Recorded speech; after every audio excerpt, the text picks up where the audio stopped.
And I am about to introduce to you author SARAHLYN Bruck, and we are going to be talking about her debut novel that's pictured right here, and it's called Designer You, and it is a really, really fun book. I enjoyed reading it so much, and I'm so happy that I got to talk to her because the book is released today, and I'm really happy that I got to be an early reader and talk to her early. So everyone, here is SARAHLYN.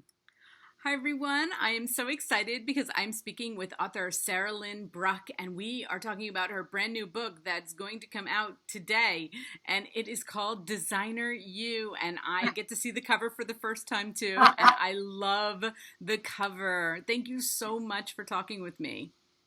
Thank you for having me. Yeah, how happy were you with that cover when you got that? You know what? It was the first one that they showed me, and I immediately fell in love. My publisher and I both agreed that this was the one. It was like love at first sight. Hold it up again. I love how the colors pop on that background, like the house colors. Me too. I love that. Me too. That is beautiful. And it looks like little Philly row homes. Yeah, it does. It absolutely does. And of course, the title is the theme of the book. So I'm going to let you tell us your pitch, and then we'll talk from there. So I know how much to give. I don't like giving away anything, but sure. Designer You is about a woman who loses her husband suddenly, and they were business partners. They were both in the design world. They do podcasts like this. They they show up on HGTV, Good Morning America. They write blogs and do guest posts on magazines and stuff like that. Anyway, he dies suddenly, and so she, the wife, Pam, has to pick up the pieces, figure out how to move forward, and also she's grieving along with her daughter. Yeah, I love, first of all, the title's perfect because, it's the name of their show, right? It's like their name. And of course, I kept thinking of Chip and Joanna Gaines, but they were a little different because he kind of really reworked houses, right? It seemed like he was more into the construction too than just taking a house and, redesigning it. He kind of really was, right? Yeah, so they really go into old homes, right? And they sort of reimagine them. They modernize the inside while as they're keeping the integrity of the old homes intact. Yeah. I love that. I actually live in a home that was built in 1869. The home that Pam lived in was sort of modeled after my own. Nice. So I'm interested in that stuff. I'm not good at it. Yeah. Yeah. I'm interested in it. Yeah, and those shows are so popular. But I lived in a house that was built in 1920, and it was in Allentown. We're talking from, both of us are in Pennsylvania, and it had stained glass everywhere, which was so cool. That. Yeah, I love that. But okay, so I'm going to give the first line is 3 words. And I love that. And then this is how it sets the tone for the book. And you say, Pam found him. And all of a sudden you just know, I kind of knew the concept of the book, but you don't say that unless you're finding somebody dead. You say, when they say I found him, right away you know. And you start off with it, with a bang. I mean, she finds him. It's horrific.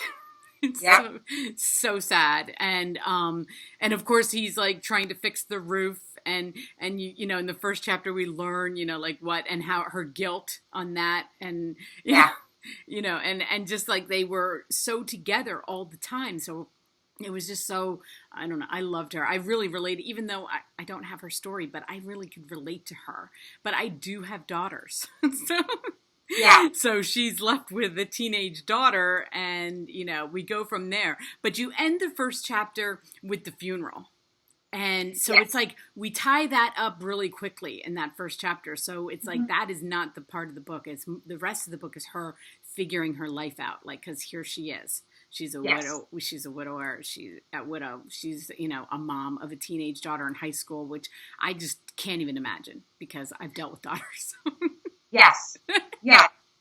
Well, definitely. And that's part of it is that I didn't want to necessarily wallow in the part that we can actually imagine, one of the scariest moments that we could possibly face is losing a spouse, losing a partner.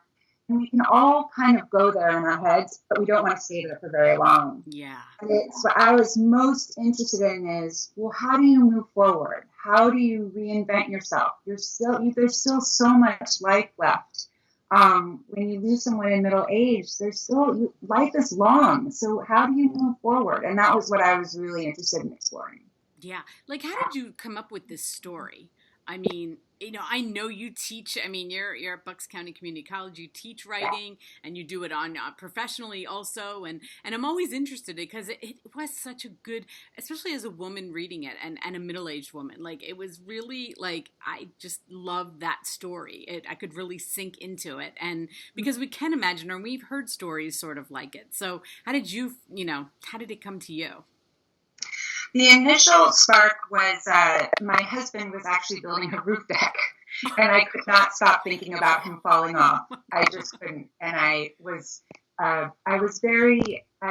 not usually this naggy, but I was such a nag that whole time. I said, no, don't get too close to the edge.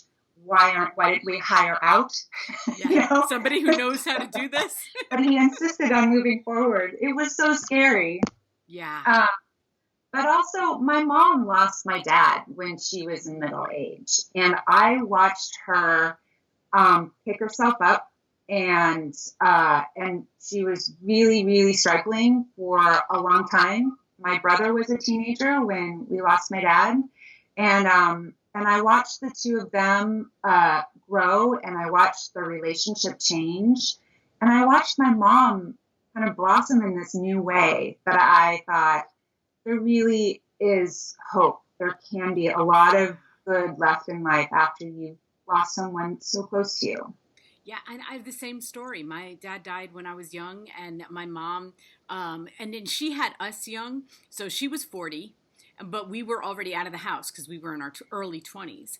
But Yeah. I watched the same thing. I watched her go through it, and she did it. Like, she passed away a couple of years ago, but I was not in the same part of the country, but I mean, we talked a lot, and then watching her get a job, support herself, and got remarried, picked up the pieces and eventually get remarried. And I was thinking about that with this book. And that's kind of why I was like, how did you figure out this story? Because I know how it hit me, and there is, and you ended it with so much hope. I mean, I love the ending. I love a good ending, and we don't give away spoilers, but it's an amazing ending. And it leaves, she became strong, and and I watched my mom get stronger, and so I loved it.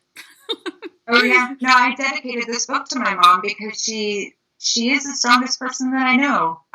She's just like a lot of women, she's the strongest person, but also it's not unusual, to see someone find that kind of strength within themselves. Yes, absolutely. So, okay, so you are promoting. I mean, this is a busy time for you. You're promoting this book. It comes out.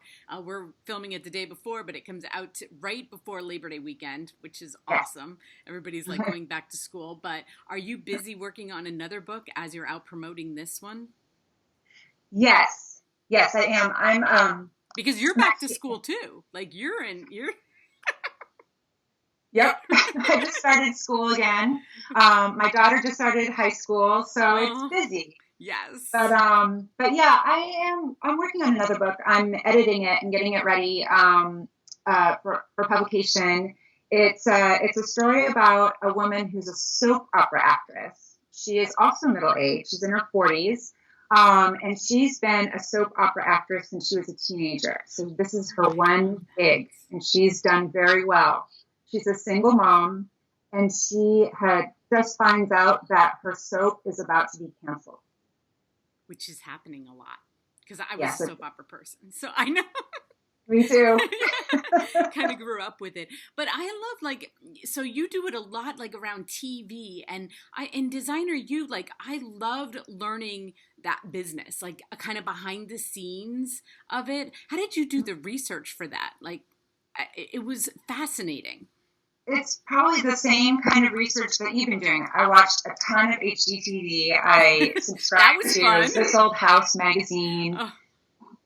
All of those great books, those great magazines. I read blogs, and they're all, the couples. I sort of modeled them after those cute couples that are they're just too adorable for words. I thought I kind of not like this at all, I know. but I love them for some reason, even though they're perfect. Yes. And you know what? It's so weird because I was talking to my daughter about it. We were, like looking through TV shows yesterday, and then there was Flip Flop. I don't know. That couple got divorced though, and we were like, we can't even watch it anymore because you need the couples to be cute. Like you need. I know, it's so true. They need to kind of bounce off of each other, and that was another thing too. Is I thought, Pam serves a specific role. They each serve a specific role. That's something that I noticed in all of the couple shows, and it doesn't have to be like a married heterosexual couple either. It could be those two brothers, or it could be the property friends, or you know what I mean? Yes, absolutely. There's a mother-daughter one too. I saw. I don't even know the name of it, but I was like, my mom and I would have killed each other. Like, there's. But I love watching them. But of course, we love that. I mean, that's what we love about Chip and Joanna. And like you said, like we get mad because they're almost too perfect. Like they're always so like perfect, and you're like, whatever. They still like at the end of the show, they're still smiling, and. I know. I would never let Pam into my house. She'd be very disappointed. Well, I mean, you must be so happy. This is a debut novel for you. I mean, I've seen it everywhere. That's how I found you. I've been seeing it on Instagram, and people are, just raving about it. So I am so happy for you. I love when a debut novel is this good because it's like, then, you get to like follow you from the beginning of your career. So I love that. Thank you. So show everybody the cover again. And when your next one comes out, like, you know where to find me, right? Because I will definitely be an early reader. I love it. I love, love, love it. And guys, everybody, I'm going to be giving away a copy. Well, SARAHLYN is. She's going to give away a copy of this on Instagram tonight. So go to my Instagram, and the link will be listed below. And I'm going to have all of SARAHLYN's links listed below. Thank you so much. I am so happy for you. Thank you so much, Michelle. Okay. Have a great weekend. You too. Okay. Bye-bye. For watching my interview. Like I said, I'm going to be giving away a copy of it on Instagram tonight, and she was so gracious to say she'd give away a copy. It's an amazing book, and she was so sweet. I really loved her, and I can't wait for her next one. And if you loved watching this video, please hit the like, and I put out videos every single day, so subscribe if you want to watch my videos every day. Bye.